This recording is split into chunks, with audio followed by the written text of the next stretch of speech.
పెద్దాయన నేను పక్కన కూర్చొని నారాయణ రెడ్డి గారు వివరంగా అడుగుతుంటే, ఆయన చెప్తుంటే కళ్ళల్లో నీళ్ళొచ్చాయి. ఇప్పటికి కూడా నాకు కళ్ళల్లో నీళ్ళు తిరుగుతున్నాయి. ఎందుకంటే, ఏ తండ్రి, ఏ కొడుకు ఏ విధంగా ఉన్నారు. కానీ అలా అని చెప్పి హరి చెడ్డోడు కాదండి ఇందులో, మంచోడు. ఆ సిట్యుయేషన్ ఎలా జరిగిందో దానివల్ల దాని ఆధారంగా తీసుకొని చూసాం. ఇది నేనేం చెప్పలేదండి. మే 15వ తారీఖు సినిమా చూడండి. 16వ తారీఖు మనం కూర్చుందాం. నేను మాట్లాడిన మాటలకి, నా కన్నీటి విలువకి ఆ సినిమా ఏంటో అర్థం చెప్తుందండి.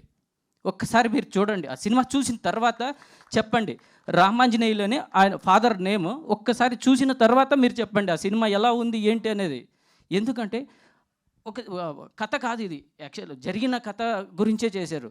కొడుకు వల్ల ఎవరైనా లవ్ చేస్తే అబ్బాయి పిచ్చోడైపోయారు, చనిపోయారు, ఇంకొకటయ్యారు అనేది తెలుస్తుంది. కానీ కొడుకు లవ్ వల్ల తల్లిదండ్రులు ఎలా అయ్యారు అనే దాన్ని బట్టించి ఈ దూరదర్శన్ అండి. వీళ్ళిద్దరిని ఆ దూరదర్శన్ ఎలా కలిపింది అనేది ఒక సినిమా. ఇంకొకటి ప్రతి ఒక్క టికెట్కి ఒక కర్చీఫ్ ఫ్రీ అండి థియేటర్లో. ఎందుకంటే మనం చిన్నగా ఉన్నప్పుడు పుట్టింటి పట్టు చీరలు కట్టడము, చీరలు పంచడము ఏదో అన్నాడు. అలాగే కర్చీఫ్ ఫ్రీగా ఎందుకు ఇస్తున్నామంటే ఏడవకుండా ఈ సినిమాలో రారు, 100% రారు, ఏడ్చే వస్తారు.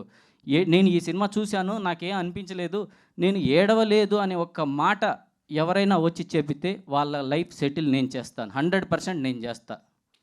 నా ఆస్తి అమ్మైనా వాళ్ళ లైఫ్ సెటిల్ నేను చేస్తా. ఇంత కాన్ఫిడెన్స్గా చెప్తున్నాను. మీరు ప్రతి ఒక్కరూ చూడండి. చూసిన తర్వాతనే చెప్పండి, అరే వీడు చెప్పింది 100% కరెక్టు. గుండెల మీద చెయ్యేసుకొని చెప్పాలి. అది కూడా నాకు ఏడుపు రాలేదు అని అలా చెప్తున్నా. ఒక్కసారి మీరు చూసిన తర్వాత 16వ తారీఖు కలుద్దాం. 15వ తారీఖు సినిమా రిలీజు. మే 15 సినిమా రిలీజు. 16వ తారీఖు కలుద్దాం సార్. ఇది సినిమా కథ కాదు సార్, ఒక యథార్థ సంఘటనతో తీసిన సినిమా. ఇది కథ కాదు, 100% కథ కాదు.